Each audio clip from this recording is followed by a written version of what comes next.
Assalamualaikum warahmatullahi wabarakatuh. Bismillah, alhamdulillah, wassalatu wassalamu ala rasulillah wa ala alihi wa sahbihi wa mawalah, amma ba'du.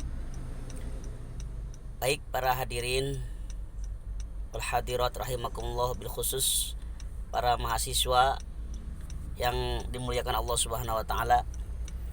Video ini dibuat khususnya buat materi kuliah, karena materi bisa disampaikan secara daring, maka kuliah bisa disampaikan di mana saja, termasuk ini saya lagi di perjalanan. Tetapi juga bermanfaat bagi semua hadirin yang ingin mengambil manfaat dari video ini. Baik, mata kuliah Pendidikan Agama Islam pada Universitas Majalengka kali ini kita akan membahas tentang ma'rifatullah dan ma'rifat Rasul. Salah satu kewajiban umat Islam sebelum kita melakukan amal yang lain adalah ma'rifat kepada Allah Subhanahu wa taala. Ma'rifat itu kewajiban pokok.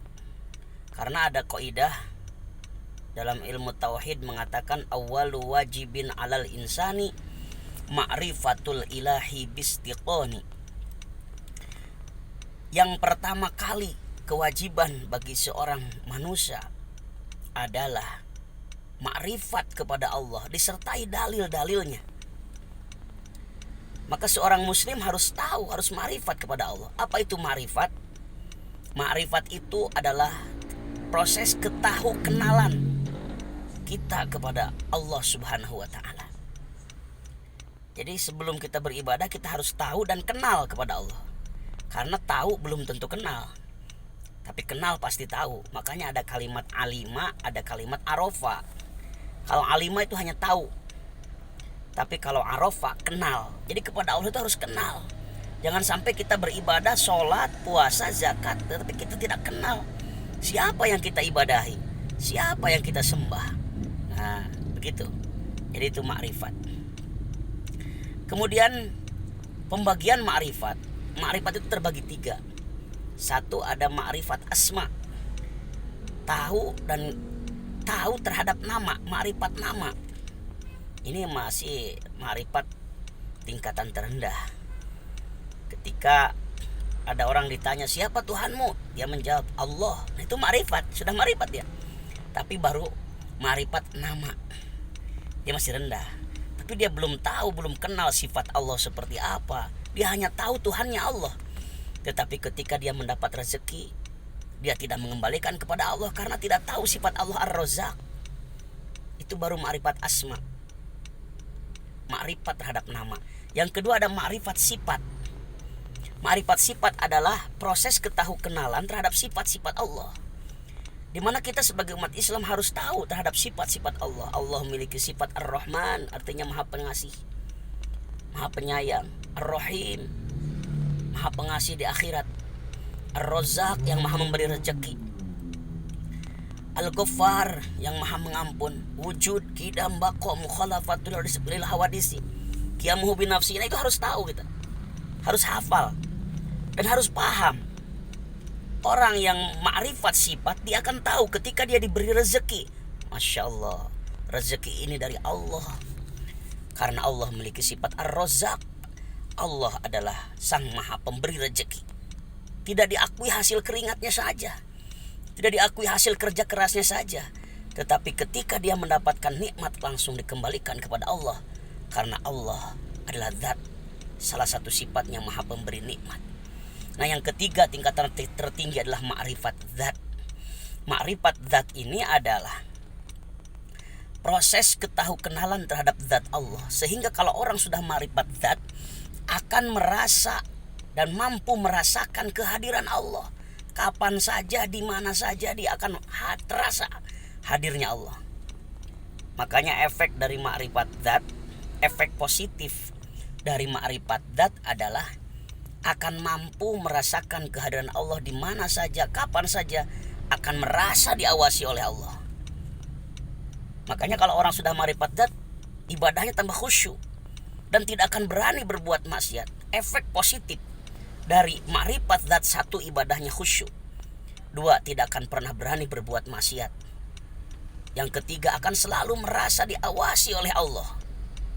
Karena orang sudah makrifat zat, lari kemana saja dia akan merasa bahwa selalu ada zat yang maha mengawasi, yaitu Allah subhanahu wa ta'ala. Karena sudah makrifat zat. Makanya kita harus mampu meningkatkan diri. Kualitas makrifat kita yang tadinya baru asma, nama, sekarang harus memahami dan menghafal sifat-sifat Allah. Kemudian mampu memahami dan mampu mengenal zat Allah, sehingga lari kemana saja tidak akan pernah berani berbuat maksiat. Karena Allah sangat memantau kita, menyaksikan dan menyertai kita kemana saja.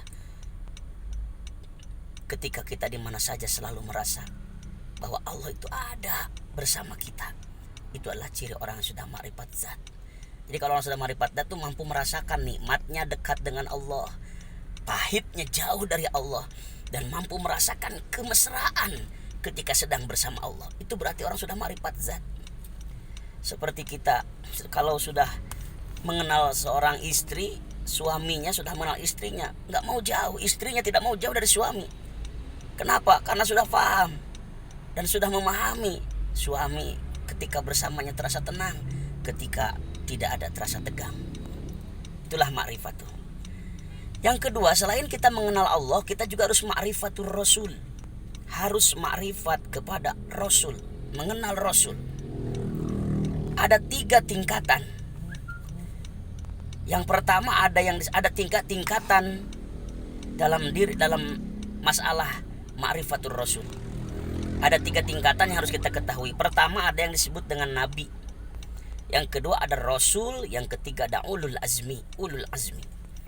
Apa yang disebut dengan Nabi? Nabi itu adalah manusia yang diberi wahyu oleh Allah, tetapi hanya untuk dirinya sendiri, tidak diperintahkan untuk ditabligkan kepada umatnya. Itulah Nabi.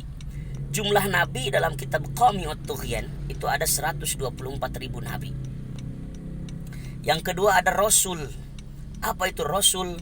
Rasul itu adalah manusia, insanun uhiya ilaihi wa yu'maru bitablighihi. Manusia yang diberi wahyu oleh Allah dan diperintahkan untuk menyampaikan kepada umatnya. Jumlah Rasul itu ada 313.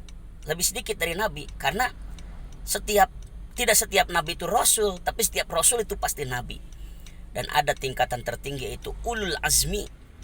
Ulul azmi adalah Rasul-Rasul pilihan yang memiliki derajat tinggi di hadapan Allah, dikarenakan penilaian atas kesabarannya dalam proses dakwahnya.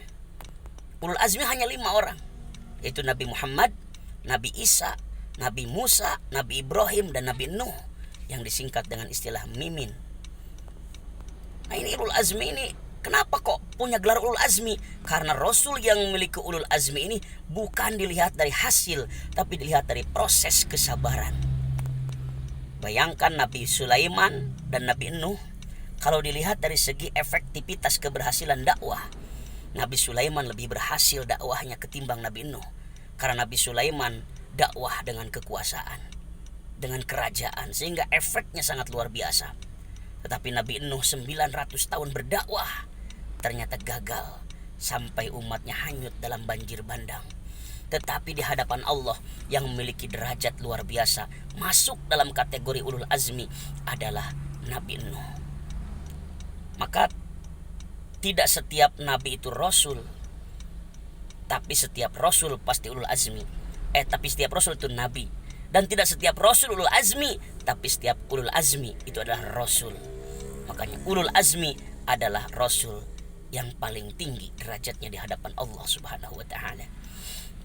Hadirin rahimakumullah, para mahasiswa yang dimuliakan Allah. Kemudian yang selanjutnya, kita harus ma'rifat, memahami seperti apa sifat-sifat Rasul. Semua Rasul, tidak hanya Nabi Muhammad, semua Rasul itu memiliki sifat wajib, sifat mustahil, dan sifat jaiz. Yang pertama, sifat wajib bagi Rasul adalah sidik, artinya jujur. Rasul tidak mungkin berbohong. Karena kalau Rasul berbohong, maka umatnya pun disuruh berbohong. Makanya haram berbohong. Kalau kita mengaku umat Rasul, ya tidak boleh berbohong. Karena berbohong adalah salah satu sifat iblis. Yang pertama kali menyebarkan kebohongan itu iblis. Jadi kalau kita suka berbohong berarti anak buah iblis. Naudzubillah. Yang kedua adalah amanah, dapat dipercaya. Yang ketiga adalah tabligh, menyampaikan risalah. Yang keempat adalah fatonah, artinya cerdas. Itulah sifat wajib bagi Rasul. Mustahilnya ada 4 juga. Satu, lawan dari sidik adalah kizib, artinya bohong. Mustahil Rasul bohong.